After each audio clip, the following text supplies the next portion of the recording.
시청자 여러분 안녕하십니까. 다섯 공부방 시간입니다. 2021년 상반기 동안 여러분과 함께한 다섯 공부방은 많은 호응을 받아서 이제 책으로 나왔습니다. 다섯 선생님의 호에 걸맞게 저녁의 참 사람이라는 책으로 온 오프라인 서점에서 여러분들이 만나볼 수 있습니다. 집필자인 아주경제 이상국 논설실장님은 이 책을 다섯 평전으로 명명했습니다. 지금까지 다섯 선생님을 기리는 수많은 책들이 나온 것들이 있지만 이처럼 평전으로 나온 것은 최초라고 자부심을 갖습니다. 종교나 철학을 공부하지 않는 사람도 쉽고 간결하게 이해할 수 있게 된 책이기 때문에, 평전이기 때문에 여러분들의 많은 호응을 바라겠습니다. 이제 다섯 공부방 시즌2를 시작합니다. 시즌2에서는 박영호 다섯사상연구회의 제자이신, 그리고 연구회의 총무이신 김성원 선생님께서 다섯의 일생과 다섯의 사상을 주제로 오도송, 즉 깨달음의 시를 여러분들에게 강의해 드릴 것입니다.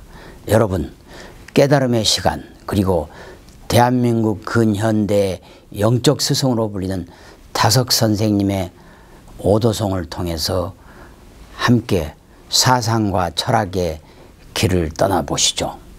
여러분이 아시다시피 다섯 선생님은 2008년 동양에서 최초로 서울에서 열린 세계 철학자 대회에서 전 세계 수많은 쟁쟁한 철학자들로부터 한국의 유일무이한 한국 사상가이자 종교가로 인증을 받은 바도 있습니다. 여러분, 이제 K-스피리추얼리티, 즉 K-영성의 시대가 도래하고 있습니다. 서양과 중국의 철학을 공부하는 것도 당연히 중요합니다. 그렇지만 5천년, 9천년 단군 이래로 내려온 대한민국의 혼과 DNA가 있는 한국 사상을 다섯 선생님의 오도송을 통해 함께 공부하시죠. 여러분, 다섯 공부방 시즌2 길을 떠납니다. 대단히 감사합니다. 우리는 어찌 되는 길인가? 위대한 스승 마하트마 간디가 가까이 두고 애독한 성전의 말씀이 우리에게 집착으로 인한 욕망의 문제점을 알려주고 있다. 감각의 대상을 깊이 생각하면 집착이 생긴다. 집착에서 욕망이 생기고 욕망은 맹렬한 정욕으로 불타오르고 정욕은 무모함을 낳는다. 그러면 기억이 모두 틀려져 고상한 목적은 사라지고 마음은 말라져 목적과 마음과 사람 모두 망한다. 바가바드 기타. 사람들은 맛을 찾아 육체적 본능의 욕구를 충족하고자 팔도를 유람한다. 맛을 이기지 못하면 참된 삶을 살 수 없다는 것이 다섯의 생각이다. 맛에 취해 있는 우리들에게 각성을 촉구하고 있다. 모든 잘못은 인생을 맛으로 살려 하기 때문이라고 끊어 말할 수 있습니다. 맛으로 사는 이는 식사나 방사를 호기욕의 대상으로만 여겨서 육체적 본능의 욕구를 만족하고 향락하는 기회로만 삼습니다. 그리하여 그 틈을 타고 싶고 꾀를 부려 얻고자 미칩니다. 맛으로 살려는 이는 짐승이 되어 꿈틀거리는 꼴을 그려보고 미칩니다. 다섯 강의. 아픈 말이 아닐 수 없다. 감각으로만 산다는 것이 얼마나 허망한가. 물색으로만 살로 들지 말라. 물색으로만 사는 것은 나비 벌이니라. 물색으로 사는 것은 물질인 물색주의와 색인 살살이로 산다는 뜻이다. 요즘 사람들은 먹고 마시고 노는 일에 있어서는 그 어떤 시대보다 풍요롭다. 물질 만능주의가 극치에 이르렀고 성범죄는 계속 늘어가고 있다. 식색을 초월하여 건강한 육체와 정신을 갖고 살자. 음식과 남녀해지면 곧 병신이 되고 등신이 된다. 식색을 삼가면 온 나라가 행복해진다고 다석은 호소한다. 식색의 물신을 초월하지 못하면 우리의 정신 생명이 자라지 못한다. 언제나 먹을 것을 삼가고 남녀를 조심해야 한다. 하룻밤을 자도 남녀 유별하여 만리장성을 쌓아놓고 자야 오랑캐의 침입을 받지 않는다. 생마는 오랑캐의 말보다 더 무섭다. 포악하고 음흉하고 잔인한 것이 성범죄다. 언제나 자기의 몸을 공경하여 일평생 시험에 빠지는 일 없이 건강과 정절을 지켜야 한다. 건강한 육체로 음식을 이기고 건강한 정신으로 남녀를 이겨야 한다. 음식과 남녀에 지면 곧 병신이 되고 등신이 되어 죽게 됨이 마치 서리가 내리면 얼음이 어는 것과 같다. 남녀와 음식에 이긴 사람만이 건강한 정신과 육체를 가지고 새벽에서 저녁까지 살아갈 수 있다. 식욕과 성욕에 끌려다니면 인생은 무의미하고 신세는 망치게 된다. 식색을 삼가면 온 나라가 행복해진다. 다석어록. 쾌락의 맛을 못 이겨 남녀관계에 꼼짝 못하고 묵혀 사는 사람들에게 알짬을 쏟아버리는 것이 제일 후회되는 일이라고 다석은 진솔한 말을 건네준다. 깨달음이 있기를 바라는 심정이 아닐까. 남녀가 들려붙는 게 어릴 때는 쾌락이라고 하지만 다 어리석은 짓이다. 결혼 않고 자식 안 낳아본 이에게는 안 해야 할 말이지만 산정하는 이것이 인생의 쾌락이라고 해? 그러나 교미하고 난 뒤에는 허전하고 후회되는 때가 어디 없는가? 경험 있는 분들은 얘기해 봐요. 그것이 쾌락만인가? 그것이 쾌락이라고 해서 남녀가 자꾸 들러붙는데 이것은 자기 기만이다. 결코 쾌락만 일 수는 없다. 정액을 쏟는 것보다 더 슬픈 것은 없다. 비막 비어 산정.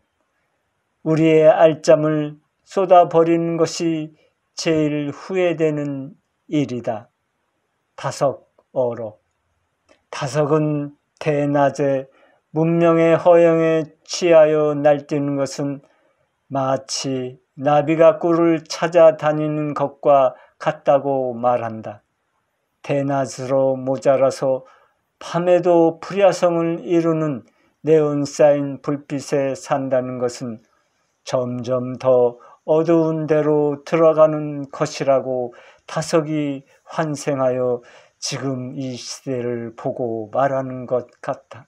감각으로만 사는 것은 벌레요. 물색으로만 사는 것은 나비벌이라고 그는 다시 한 번 더 강조하고 있다.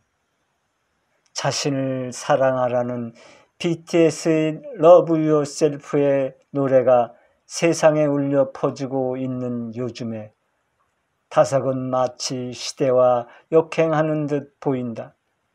자기 긍정으로도 살기 힘든 세상에 왜 그는 철저히 자기 부정의 길을 가야 한다고 말했을까? 불경 성경은 통이 세상을 부정하는 것이다. 우리는 분명히 삶을 감각적으로 살 수 있다. 이따금 감각적으로 사는 것이 유익할 때가 있기 때문이다. 그럼에도 불구하고 다석은 그것은 항구성이 없는 일시적인 것이라 철저히 경계했다. 만약 어린 아이에게 달콤한 사탕만을 맛보게 하면 어떻게 될까? 명약관화하지 않겠는가? 감각이란 달콤한 사탕 같은 것이다. 중독성이 있는 것이 감각이기에 중독성에 젖어들면 빠져나올 수 없게 된다. 꿀만 빨아먹고 다니는 나비와 벌일 뿐이다. 나비 벌에게는 다소 미안하다. 꿀을 빨아먹고 사는 것은 나비 벌의 삶이다. 단지 타석은 단 것만을 취하는 나비 벌을 물색으로만 사는 사람으로 비유했을 뿐이다. 그러다 보니 정신과 의식은 허약해지고 그만 물신주의에 푹 빠져 살게 되었다. 물질주의에 빠지면 물질이 우상이 되어 자기를 지배하고 만다. 사람이 물질을 지배하는 게 아니라 오히려 지배당한다는 사실을 모르고 산다. 주객전도다. 지금 우리 사회는 알코올 마약 중독 또한 색인 남녀 문제에서 자유로운 사람이 그리 많지 않다. 유명 정치인, 저명한 문인, 존경받는 교수라고 알고 있었는데 어느 날 신문에 성폭행을 했다는 기사가 나온다. 또한 거룩한 성직자로 알았는데 어느 날 교인들을 성추행했다는 방송이 나온다. 한두 명이 아니다. 아마도 신문 기사나 방송은 빙산의 일각일지도 모르겠다. 겉은 멀쩡한데 속은 마치 바람든 무 같다. 사회 전반적으로 윤리 도덕이 완전히 땅에 떨어지고 말았는데 이 책임을 누구에게 돌려야 되는지 모르겠다. 어떻게 이 멍텅구리 같은 사회에서 벗어날 수 있을까? 사람도 몸으로는 짐승이다. 짐승은 식욕, 음욕밖에 없다. 그러므로 어른이 되어서도 생각도 없고 하나님도 모르면 짐승밖에 더 되겠는가라고 다석은 충고하고 있다. 깊이 새겨 들어야 한다. 사람이 어릴 때는 좋은 일, 나쁜 일을 분간 못한다. 분별력이 있으면 어리다고 하지 않는다. 그래서 어릴 때 하는 노릇은 짐승 같다고 한다. 짐승은 먹는 것밖에 모른다. 먹자판이다. 그리고 음욕밖에 없다. 미성년기에는 누구나 짐승 시대다. 몸뚱이만을 기르는 존재다. 자라기만 기다리는 존재다. 짐승도 몸집만 키운다.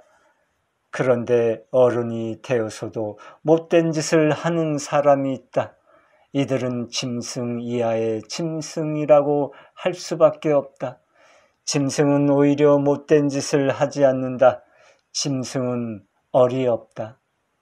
그래서 사람도 하느님이 주시는 얼이 끊어지면 짐승밖에 못 된다. 하느님을 사모하는 생각 속에 하느님이 오신다. 어른이 되어서도 생각도 없고 하느님도 모르면 짐승밖에 더 되겠는가? 타석어록. 타석에게 진리파지 정신을 전해준 마하트마 간디는 우리의 삶은 활락하자는 것이 아니다라고 했다. 우리의 삶은 활락하자는 것이 아니다. 다시 말하면 먹고 마시고 즐거워하자는 것이 아니다. 몸 살림이 마음 살림을 능가할 때 사람의 삶은 나쁘게 떨어진다. 그러나 사람들이 이를 알면서도 멸망하는 쪽을 더 좋아하는 것은 참으로 가여운 일이다. 이 세상의 삶의 법칙이 잘못되었다.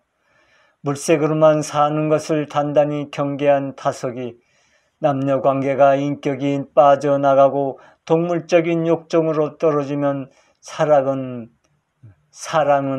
악의 근원이 된다고 경고한다.